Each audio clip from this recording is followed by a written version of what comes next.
So it's so important that we remember where God's brought us from. Even if it's a level of something that you may have thought, well, you know what, um, I just needed a little bit more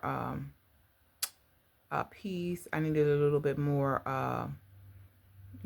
space. I needed another place. I needed uh, a new job. I needed, just better finances overall. Whatever area that God has moved you into and has blessed you with, I hear the Holy Spirit saying, don't forget where He's brought you from.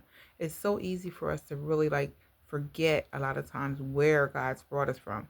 And sometimes it may be something, I don't want to say as little as peace, because I know 5 years ago, 10 years ago, I had no peace.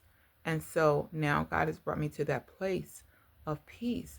And He was reminding me, He was like, can you remember this when you didn't have any peace at all?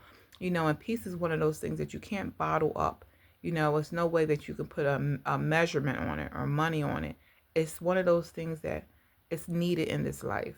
And so when you can actually have peace, you don't have to come home from work, and you don't have to be in a dysfunctional household, and it's just always chaotic. God is saying He wants to bring each and every one of us to a place of peace. And that's peace. Even if you're in a relationship, God's saying, I want you to have peace. I don't want you guys to be living together and just miserable, not wanting to come home from work, not wanting to deal with each other in business, what have you. God is saying that I want to bring each and every one of my children to a place of peace.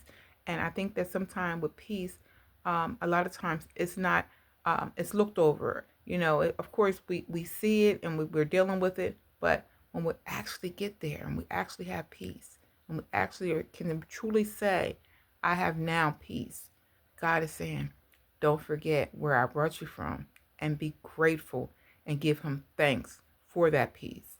God bless you.